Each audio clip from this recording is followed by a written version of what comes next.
안녕하세요, 여러분. 사무자동화 산업기사 필기 정보통신 개론 과목을 진행하도록 하겠습니다.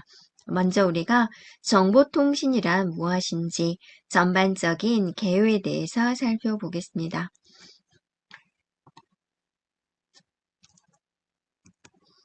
자, 정보통신이라는 것은 무엇일까요?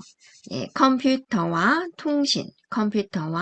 통신 기술의 결합에 의해서 통신 처리 기능, 정보 처리 기능, 또 정보에 대한 변환, 저장, 이런 과정이 이제 추가된 형태의 통신이 되겠습니다.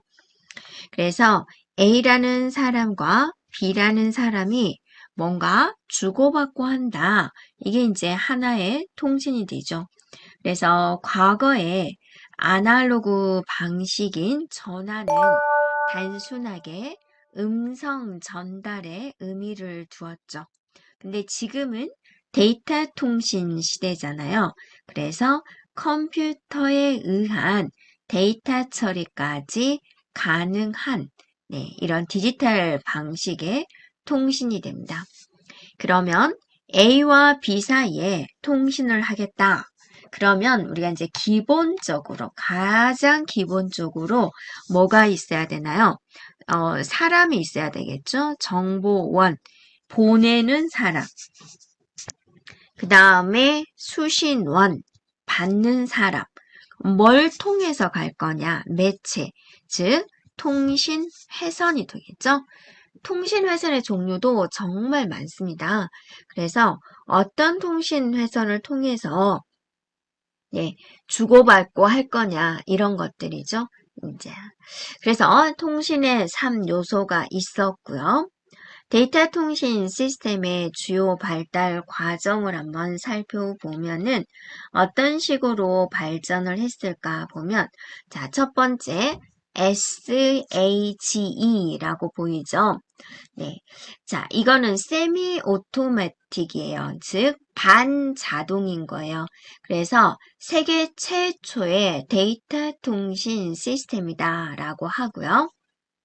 그래서 이것의 목적은 뭐냐면 우리가 이제 보초를 쓴다라고 하죠. 그래서 누가 쳐들어오나라고 보초를 쓰는데 누가 비행기 날라오나 그런 보초를 쓰잖아요.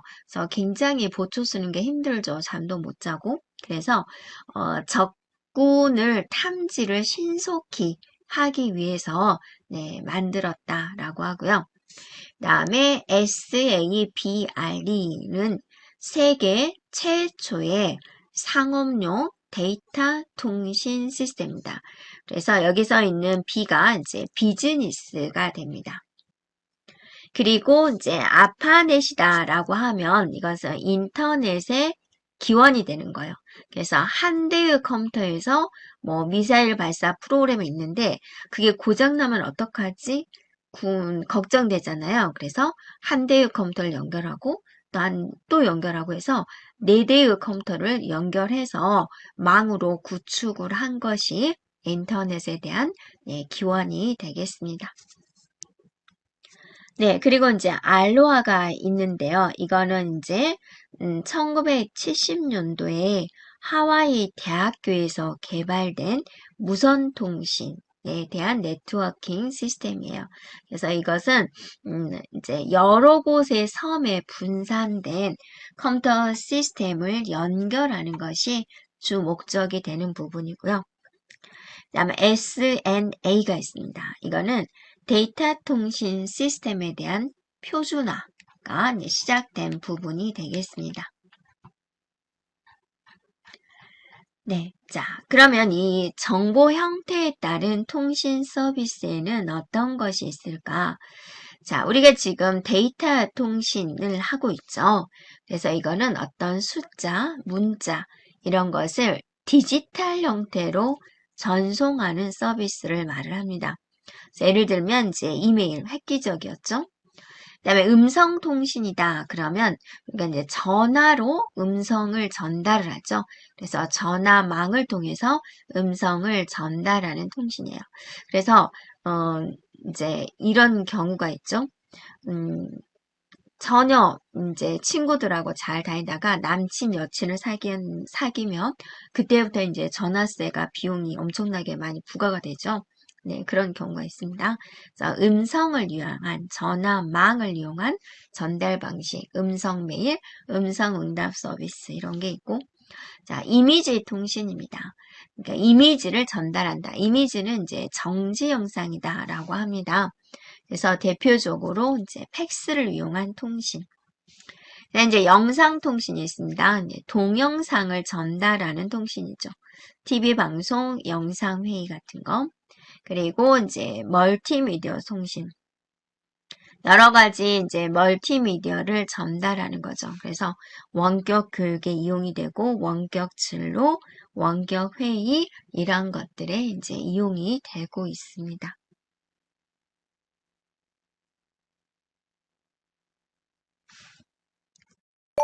네, 정보통신 시스템에 대한 특징을 살펴보겠습니다. 정보통신이 이루어짐으로써 어떠한 이제 좋은 점이 있고 가지고 있는 특징은 무엇일까라는 겁니다. 고속이다, 고품질이다, 상식적인 내용이죠. 옛날에 말로 물건을 뭔가 소식을 전달하던 시대에 비하면 지금은 굉장히 메신저라든지 이메일이라든지 이런 걸로 인해서 굉장히 고속인 거고 고품질에 대한 전송이 가능한 거죠.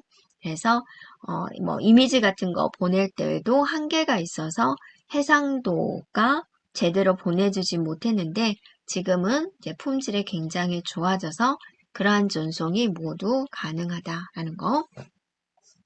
고도의 오류 제어 방식으로 시스템에 대한 신뢰도가 높다라는 거예요. 그래서 우리는 신뢰도다라고 한다면 항상 정확한 것이 유지돼야 되는 걸 말을 하죠.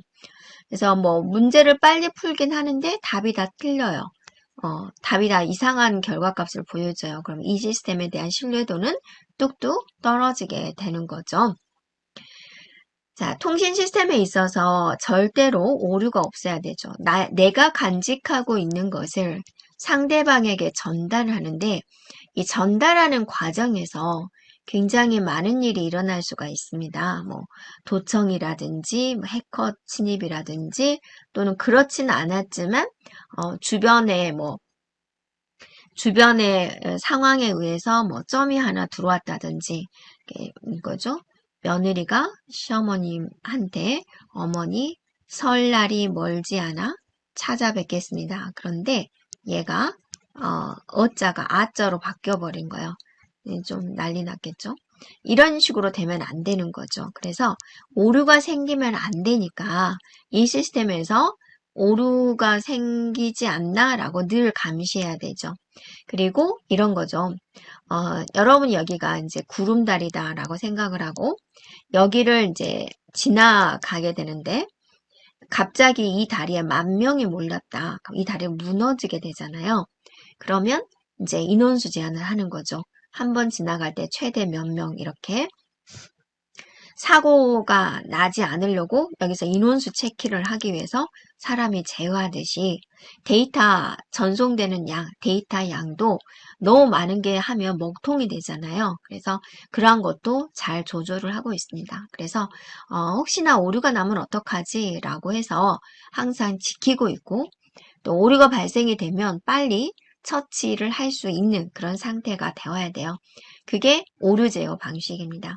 그럼으로써 이 시스템은 절대로 사고가 안 나군, 신뢰도 좋군, 이렇게 이제 가져가는 거죠. 대형 컴퓨터, 대용량 파일을 공동으로 이용할 수가 있습니다. 네트워크 구축이 되면서 우리는 많은 사람들과 서로 공용의 공간에서 파일을 주고받고 할 수도 있죠. 그리고 분산 처리가 가능하다.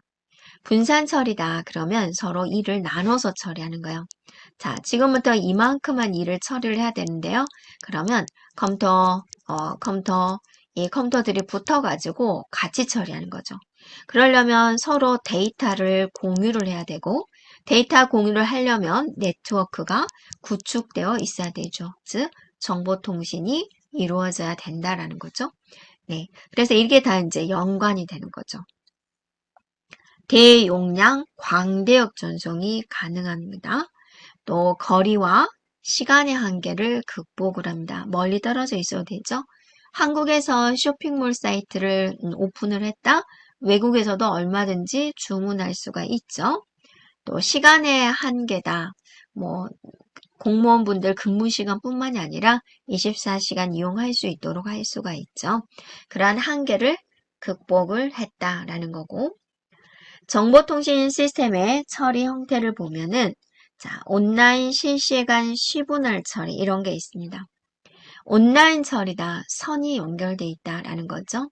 그래서 여러분들도 온라인 학습, 오프라인 학습, 온라인 학습하면 이제 선이 연결된 상태고, 오프라인은 이제 대면이죠. 선이 연결되지 않은. 실시간 처리다. 그러면 릴타임 프로세싱 해가지고 바로바로 처리하는 것을 말을 하고요. 시분할 처리다. 그럼 타임 쉐어링 해가지고 시간을 분할해서 처리하는 거야. 우리가 시험 공부를 할 때도 국어, 영어, 수학 시험이 내일 있습니다. 그럼 A라는 학생은 국어 공부 다 하고, 영어 공부 다 하고, 수학 공부 다 하고, 이런 학생이 있고, 어떤 학생은 시간을 쪼개죠. 국어 1시간, 영어 1시간, 수학 1시간. 국어 1시간, 영어 1시간, 수학 1시간. 국어 1시간, 영어 1시간, 시간 1시간. 어떤 게 더 효율적인 것은 이제 각자 개인별로 다 알려죠. 자, 자격증 시험에서는 과목당 과락이 있기 때문에 이게 더 현명할 것 같아. 일단 과락을 피해야 되니까. 이처럼 시간을 분할해서 처리하는 게 시분할인데 우리는 인간이기 때문에 1시간, 1시간, 1시간 있지만 컴퓨터는 엄청나게 빠르죠. 1초도 아니고 10억 분의 1초 단위로 처리를 하기 때문에 그러면 외부에서 봤을 때는 이 시스템은 세 가지를 동시에 하는군. 이 넘어가는 것을 우리 인간이 감히 못 느끼는 거죠. 예, 그래서 이제 더 좋게 보는 거죠. 그래서 이런 정보통신 시스템의 처리를 응용을 해가지고 온라인 실시간 처리 방식. 이게 온라인으로 실시간으로 처리하는 거예요. 자석 예약 같은 거, 예매 같은 건 바로바로 처리가 돼야 되고 사용자가 처리한다, 예약한다고 했을 때 또 저쪽에서는 주인께서는 바로 처리를 해줘야 되는 거죠. 그래야지 중복으로 예약하는 일이 없겠죠. 그다음에 온라인 일괄 처리, 일괄 처리다, 배치 처리다, 한꺼번에 모아서 처리하는 그런 방식이 되겠습니다.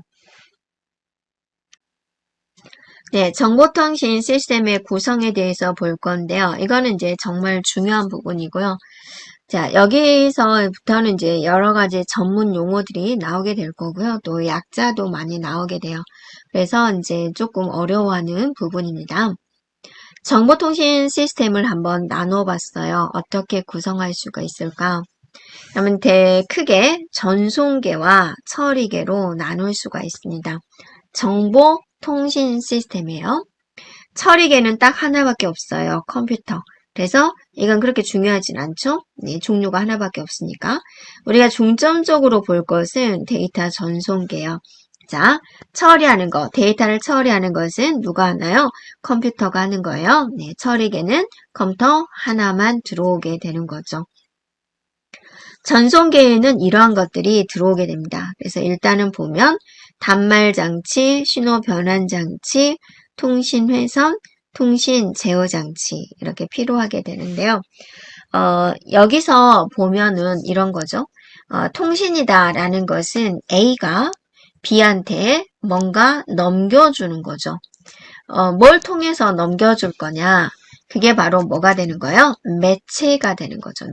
매체를 통해서 갈 거다라는 건데 그래서 이 단말장치 A라는 지점에서 이제 B한테 뭔가를 넘겨주는데 왜 이렇게 복잡할까라는 겁니다. 뭐를 생각해야 되냐면 이 A에서 나오는 것은 컴퓨터잖아요. 그러니까 이제 디지털 형태든 아날로그 형태든 이게 있을 거예요. 근데 이 매체가 종류가 많아요. 크게 아날로그 회선이 있고요. 그 다음에 디지털 회선이 있어요. 내가 아날로그 회선을 지나가겠다. 그러면 거기에 맞는 형태로 바뀌어야 되는 거고, 디지털 회선을 통해서 지나가겠습니다. 그러면 이 디지털 회선에 맞게 변경이 되어야 되는 부분입니다. 그래서 여기 나온 매체가 이 형태대로 바뀌고 이 끝나는 지점은 또 원래의 형태로 바뀌고 그러니까 디지털 회선으로 가서 끝나는 지점에서는 디지털 형태로 바뀌고 있어야 되겠죠? 그래서 이게 이제 회선이 되는 거죠. 이 회선을 지나가기 전에 형태를 바꿔줘야 돼요. 그게 신호 변환 장치예요. 가끔 여러분이 그 1호선 타다 보면 청량리쯤에서 전등이 한번 나갔다가 들어올 거예요. 어쩌고 저쩌고 해서 뭐 신호 변환 체제로 어쩌고 저쩌고 합니다. 그런 거 있죠. 자기만의 형태로 다시 바꾸기 위한 것이죠. 그래서 이 데이터 전송 회선은 이 안에 두 가지가 들어오게 돼요. 통신 회선이 들어오고 그 통신 회선에 맞게 신호를 변환해주는 장치 이렇게 이제 들어오게 된다라는 겁니다. 그리고 그러니까 이 통신 회선 양쪽에 신호 변환 장치가 이렇게 들어오게 된다라는 겁니다. 그리고 여러 가지 이제 제어 장치를 통해서 이제 상대방 컴퓨터로 들어가게 되는 이 과정을 거치게 돼요. 그래서 이 도표가 여러 머릿속에 그려져 있어야 되고요. 이거 이제 하나하나는 우리가 계속해서 살펴보도록 하겠습니다. 자, 그러면 여기서 이 단말 장치도 약자가 많이 나오죠? 단말 장치를 우리가 이제 DT이다라고 그래야 하는 게 풀네임이 뭔지는 굳이 알 필요 없지만 핵심적인 부분만 우리가 기억해 주면 될 것 같아요. DTE 할 때 데이터 터미널이에요. 터미널. 네. 그래서 이 단말 장치의 종도 좀 몇 가지로 나오는데 그것도 이제 우리가 하나하나 이제 살펴보도록 하고요. 그 다음에 신호 변환 장치를 우리는 DCE라고 합니다. 이렇게요. 그 다음에 이제 통신 제어 장치를 CCU다라고 합니다. 이렇게요. 그래서